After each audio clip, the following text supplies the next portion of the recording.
नमस्कार, मेरा नाम है रोहित। हमारी एक सिलोस की सीरीज चल रही थी जिसमें 4 वीडियो डल चुके हैं। ये 5th वीडियो है जिसमें हम प्रैक्टिस सेशन करेंगे। आज सिलोस के सवालों का प्रैक्टिस देखेंगे।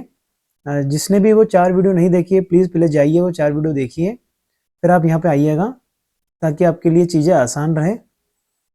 हमने पहले वीडियो में सर बेसिक्स, पहले और दूसरे वीडियो में हमने बेसिक्स ऑफ सिलोक्स पढ़ा था, है ना। कि सिलोक्स होता क्या है, सिलोक्स होता क्या है, उसके वेन डायग्राम कैसे बनते हैं सर, और सिलोक्स को अप्रोच कैसे करते हैं। हमने ये पहले दूसरे वीडियो में देख लिया था। तीसरा जो वीडियो है वो ओनली एंड ओनली फ्यू के बारे में था, ओनली एंड ओनली फ्यू के बारे में। 4th वीडियो है ये सिर्फ बैंकिंग के लिए है ना। पहले के 3 वीडियो जो है ये सभी एग्जाम्स के लिए है, यूपीएससी के लिए, ठीक है, बैंकिंग के लिए और अदर जो भी कॉम्पिटिटिव एग्जाम है सबके लिए ही है। जो चौथा वीडियो है उसमें बैंकिंग के लिए रिवर्स सिलोक्स है, मेंस में आता है ये रिवर्स सिलोक्स। आज का वीडियो है 5th वीडियो, इसमें हम सिर्फ अपना प्रैक्टिस सेशन है, आज क्वेश्चंस की प्रैक्टिस करेंगे, ठीक है। तो चलिए शुरू करते हैं पहले सवाल से। पहला सवाल आपका कह रहा है बेटा कि सम मोबाइल आर लैपटॉप, सम, आप वीडियो को पॉज करके खुद ट्राई कर सकते हैं 10 सेकेंड के लिए, बाकी मैं सवाल को हल करने की कोशिश करता हूँ। देखिए, some mobile are laptop, some mobile are laptop, क्या ऐसा बनेगा? बिल्कुल ऐसा बनेगा। नो लैपटॉप इज टैबलेट है, बेसिक सवाल। नो लैपटॉप इज टैबलेट, कोई भी लैपटॉप क्या नहीं है, टैबलेट नहीं है। कंक्लूजन पहला, some tablet are not mobile, definite है ये वाला। दूसरा वाला पॉसिबल वाला है। डेफिनेट वाला क्या सीखे थे, एक भी गलत है तो गलत, मतलब एक भी वेन डायग्राम में अगर गलत होगा तो गलत हो जाएगा। Some tablet are not mobile, some tablet are not mobile, तो कौन सा वो टैबलेट है जो मोबाइल नहीं होगा? तो पहला वाला गलत है। हाँ, इसका उल्टा देता वो कि सम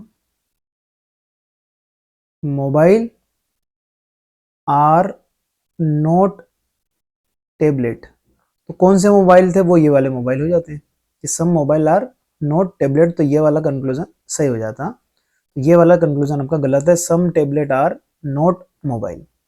सेकंड देखिए, all tablet being mobile is a possibility, तो क्या पूरा का पूरा टैबलेट मोबाइल के अंदर जा सकता है सर? तो बिल्कुल जा सकता है। एल के अंदर नहीं जा सकता वो, मोबाइल के अंदर तो जा सकता है। तो पहला वाला कंक्लूजन गलत और सेकंड वाला सही। चलिए सेकंड सवाल आप ट्राई करिए पॉज करके, बट बाकी मैं करवाता हूँ। नो न्यूज़पेपर इज मैगजीन, कोई भी न्यूज़पेपर जो है वो सर मैगजीन नहीं है। No newspaper is a magazine. Not a single magazine is a book, not a single magazine is a book, ये से बनेगा। और हमने देखा था कि नोट न्यूज़पेपर का संबंध किससे नहीं है, रिलेशन मैगजीन से नहीं है, और मैगजीन का बुक से नहीं है। क्या न्यूज़पेपर का बुक से हो सकता है? तो हाँ हो सकता है, दोनों फ्री है ये। तो नहीं हो सकता तो नहीं भी हो सकता है, तो ये फ्री स्टेट में हो भी सकता है और नहीं भी, इसकी हमारे पास कोई डेफिनेट जानकारी नहीं है। पॉसिबल का होगा तो सही कर देंगे, डेफिनेट का होगा तो गलत कर देंगे। Every book is a story, तो एवरी मतलब ऑल का कैसे, every book is a story, ऐसा बनेगा। देखिए conclusion, some story which are book are newspaper as well. Some story which are book मतलब इस वाले सेक्शन की बात चल रही है जो बी वाला है, ये स्टोरी और बुक दोनों को रिप्रेजेंट करता है। तो some story which are book are newspaper as well, तो क्या न्यूज़पेपर है? वो नहीं है, ठीक है। Some story which are book are newspaper as well, तो गलत है। No no newspaper is a book, तो ये वाला भी क्या हो जाएगा, गलत है, कि न्यूज़पेपर बुक हो सकता है। Some story are not magazine, some story are not magazine, ये वाला सही हो जाएगा। कौन सी वो स्टोरी जो मैगजीन नहीं होगी? ये जो बी है जिसका संबंध, जिसका रिलेशन एम के साथ नहीं है, मतलब बुक का रिलेशन मैगजीन के साथ नहीं है, तो वो स्टोरी वाला जो बुक और स्टोरी ओवरलैप करेगा वो वाला स्टोरी भी मैगजीन के साथ नहीं होगा, तो ओनली कंक्लूजन थर्ड फॉलो करेगा सर। मुझे उम्मीद है कि आप लोगों को ये बात समझ में आ रही होगी। यदि वीडियो अच्छा लगा है तो प्लीज़ लाइक कीजिए, सब्सक्राइब कीजिए, है ना। आगे और भी अगर ऐसे वीडियो आपको चाहिए तो आप मुझे कमेंट करके बता सकते हैं, ठीक है। चलिए अगला सवाल देखिए, no story is a fiction. No story is a fiction. मैं पहले वर्ड का पहला लेटर ही लेता हूँ अनटिल अनलेस कि वो सेम ना हो। जैसे स्टोरी के साथ कुछ और एस से चालू होगा तो फिर मुझे लिखना पड़ेगा, पर मैं टाइम बचाने के लिए सिर्फ स्टोरी का एस ही लिखता हूँ। No story is a fiction, कोई भी स्टोरी फिक्शन नहीं है। Some fiction are poetry and all fiction are novel. All fiction are, ये बन गया सर नोवेल। पहला देखिए पॉसिबल का, दूसरा वाला डेफिनेट का। Some poetry not being novel is a possibility. कुछ पोएट्री ऐसी हो, some poetry not being novel, जो नोवेल नहीं हो, कैसे संभावना है, तो इस संभावना है। ये देखिए कुछ पोएट्री तो नोवेल हो रही थी, किसने लिखा है, सम फिक्शंस आर पोएट्री, तो नोवेल भी हो जाएगा वो। पर some poetry not being novel, क्या ऐसा संभव है कि कुछ पोएट्री ऐसी हो जो नोवेल नहीं हो, ऐसी संभावना तो बाहर छूटी हुई है। जो पोएट्री है वो पॉसिबल का केस बना देगा। Some poetry not being novel is a possibility, सही है। अब ये हो रही है, इससे हमें कोई लेना देना नहीं। देखिए कि आप बोलोगे सर कुछ पोएट्री तो नोवेल हो रही है, हाँ हो रही है, पर कुछ है क्या ऐसी संभावना है कि कुछ पोएट्री तो ये कुछ बची तो है, क्या दिक्कत है इसमें। Some poetry not being novel is a possibility, तो सही है। Some poetry are not story, some poetry are not story, कौन सी वो पोएट्री जो स्टोरी नहीं होगी, ये वाला बिल्कुल सही है। क्योंकि जब एफ एस के साथ नहीं होगा तो एफ और पी का जो इंटरसेक्शन वाला पोर्शन है, एरिया है, वो भी किससे नहीं रिलेशन बनाएगा, एस के साथ, स्टोरी के साथ। तो इसलिए some poetry are not story, ये भी सही है। तो दोनों ही, बोथ कंक्लूजन फॉलो। क्या समझ में आया क्या? चलिए बेसिक से सवाल देखते हैं।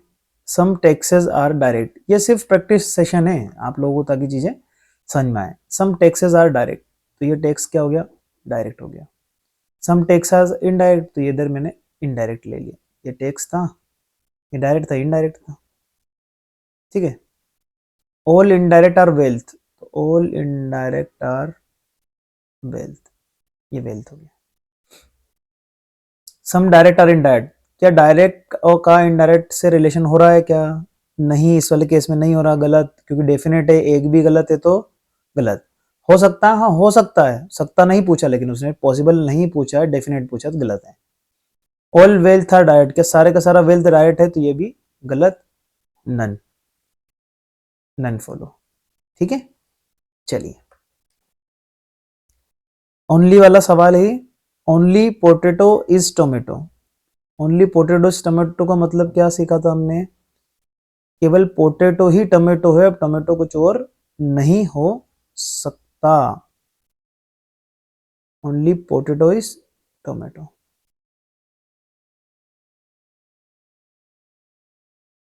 ऐसा। Only potato is tomato, tomato किसी और के साथ रिलेशन नहीं बनाएगा अनटिल अनलेस कि आपसे कहाँ नहीं बोला गया हो, स्टेटमेंट में। स्टेटमेंट में नहीं बोला अभी टोमेटो को किसी और का रिलेशन। तो all potato, sorry only potato is tomato, तो इस ऐसा बनेगा ये, ओनली पोटैटो इज टोमेटो।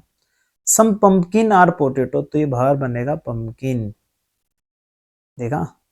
चलिए देखिए कंक्लूजन आपसे कह रहा है कि some tomato being pumpkin, some tomato being pumpkin is a possibility, तो गलत। पॉसिबिलिटी अगर ये रेस्ट्रिक्शन नहीं होता तो हो जाता, क्योंकि ओनली का केस है।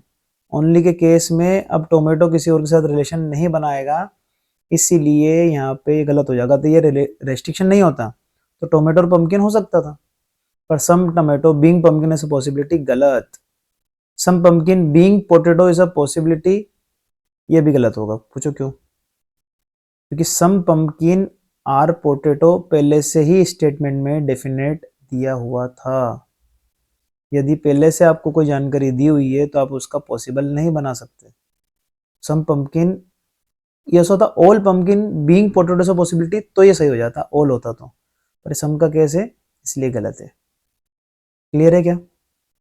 चलिए मुझे उम्मीद है कि आप लोगों को सवाल समझ में आ रहे होंगे। अगला सवाल देखिए कि no whale is a shark. ये बहुत बढ़िया सवाल। देखिए कोई भी वेल क्या नहीं है, शार्क नहीं है। ये बना है शार्क। और नॉट अ सिंगल शार्क मतलब कोई भी शार्क क्या नहीं है, फिश नहीं है। ये ऐसे इन दोनों का रिलेशन नहीं होगा, इन दोनों का नहीं होगा। क्या वेल और फिश का रिलेशन पॉसिबल है? तो पॉसिबल है, तो हो भी सकता है और नहीं भी, नॉट नॉट पॉसिबल भी है। मतलब ये अलग अलग भी रह सकते हैं और एक साथ भी रह सकते हैं, ये दोनों अपना बनेगा क्योंकि ये फ्री एलिमेंट है। तो फ्री एलिमेंट पास में भी आ सकते हैं और दूर भी जा सकते हैं। ये बना भी इतना। फिर यहाँ लिखा है every fish are deer, every fish are deer, ये बन गया आपका डियर। कंक्लूजन देखिए, some deer which are fish, मतलब some deer which are fish मतलब कि इसकी बात चल रही है अंदर वाले की, क्योंकि डियर और फिश ये वाला एरिया एक कॉमन है इन दोनों का। Some deer which are fish are whale as well, क्या वेल हो रहा है? नहीं। नो वेल इज फिश, कोई भी वेल फिश नहीं है, ये भी गलत। वेल फिश हो सकती है। Some deer are not shark, some deer are not shark, कौन से डियर है जो शार्क नहीं है? फिश वाले। तो ये वाला कंक्लूजन थर्ड वाला सही हो जाएगा, some deer are not shark. No whale is a deer, क्या कोई भी वेल डियर नहीं है? तो ये वाला फिर गलत हो जाएगा। Only conclusion third will follow, only conclusion third will follow. चलिए, अच्छा लग रहा होगा वीडियो। ये देखिए थोड़ा सा लेंदी सवाल है, इसमें नोटेशंस दिए हुए हैं। एंड मतलब दिया है ओल ए आर बी, ये कोडिंग कोडेड है। ये मेंस में आता है, ये यूपीएससी में भी आ सकता है। कोडेड सिलोक्स है सर ये। कोडेड सिलोक्स मतलब आपको कुछ नोटेशन दिए होंगे और उसकी जानकारी आपको यहाँ इसमें बनानी है। तो देखिए आप, एंड का मतलब दिया है ओल ए आर, ओल ए इज बी, हैशटैग का दिया है, some A is B, percentage का दिया है, no A is B, star का दिया है, some A are not B, minus का दिया है, only A, only a few A are B, और इसका दिया हुआ है आपको ओनली ए इज बी। इसका मतलब पॉसिबल है। अगर यहाँ पे लिखा है सवाल, इस एक्सक्लामेटरी दिया हुआ है इसमें, देखिए is placed after any of the symbol mentioned above, then it will be considered as possible case. The symbol example a and exclamatory b, तो all a being b is a possibility। तो अभी क्या हो रहा था, all a is b था, जैसे ही exclamatory sign आया तो all a being b हो गया, ये मतलब ये पॉसिबल का साइन है। तो स्टेटमेंट देखिए, ऐसे बहुत सारे सवाल आप जब आएंगे तो आप कर सकते हैं। देखिए यहाँ माइनस लगा है रेड और ब्लू के बीच में, और माइनस क्या डिनोट कर रहा है? ओनली। तो only a few A are B, तो only a few red are B, only a few red are blue. कुछ रेड ऐसे होंगे जो ब्लू नहीं होंगे। कार और वेन में देखिए क्या है, परसेंटेज। परसेंटेज क्या डिनोट करता है? नो एज बी, तो no car is van, no car is van, इन दोनों का रिलेशन नहीं होगा। एंड देखिए, एंड एंड दे रखा है वेन एंड रेड, एंड का दिया है ओल ए आर बी, ओल वेन क्या है? रेड है, तो वेन कहाँ आएगी? इसके अंदर। और वेन के रिलेशन किससे नहीं होगा? कार के साथ। ये देखिए इसे हटा देता हूँ, अब पहले अलग बना लिया था। समझ में आया है? अब आता है कंक्लूजन, ब्लू स्टार रेड। तो स्टार का मतलब क्या है sir? Some A are not B, तो some blue are not red, some blue are not red, some blue are not red दिया हुआ है, क्योंकि some A are not B था तो some blue are not red. देखते हैं, some blue are not red, तो कौन सा वो ब्लू है जो रेड नहीं हो सकता? तो पहला कंक्लूजन गलत है। रेड पता है कि ये रेड ब्लू नहीं होगा, लेकिन ब्लू रेड नहीं हुआ, ये गलत है। ठीक है, अगला देखिए, ब्लू एंड एक्सक्लामेटरी लगा मतलब पॉसिबल का केस है ब्लू वेन के साथ। इसका मतलब all blue, all blue second वाला क्या है? पहला गलत है, सेकंड वाला कह रहा है कि all blue being when is a possibility. All blue being when is a possibility, तो ये वाला सही हो जाएगा।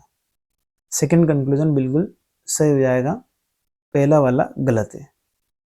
थोड़ा सा देखिए सवाल स्टैंडर्ड था, है ना। चलिए, इसमें लिखा हुआ है all wax are crayons, all wax are crayons, some wax are pastel, ऐसे। कंक्लूजन पहला, some pastel are crayon, बिल्कुल सही। all crayon are pastel, all crayon are pastel है क्या, गलत। तीसरा, no crayon are pastel, no crayon are pastel, ये भी क्या है, गलत। ओनली पहला वाला ही फॉलो करेगा, तो ओनली कंक्लूजन फर्स्ट फॉलो। ठीक है, मुझे उम्मीद है कि आप लोगों को सभी सवाल अच्छे से समझ में आए होंगे, है ना। आज का ये वीडियो सिलोक्स का आखिरी वीडियो है। हमने सिलोक्स के बारे में हर एक चीज़ सीख ली है। सिलोक्स होता क्या है, बेसिक ऑफ सिलोक्स हमने सीखा था सर। सिलोक्स को अप्रोच कैसे करते हैं, डेफिनेट का केस हमने देखा, पॉसिबल का केस हमने देखा, फिर हमने उसमें आइदर और देखा, ओनली अ फ्यू का केस देखे, फिर रिवर्स सिलोक्स देखे, और ये आखिरी वीडियो है प्रैक्टिस सेशन सिलोक्स का, 5th वीडियो। इसके बाद नया टॉपिक स्टार्ट करेंगे, ठीक है। तो थैंक यू सो मच बने रहने के लिए ज्ञानंदा पे। यदि चैनल ठीक ठाक लगे हैं वीडियो चैनल पे, तो सब्सक्राइब कीजिए और लोगों को शेयर कीजिए। थैंक यू सो मच, मिलते हैं अगले वीडियो में।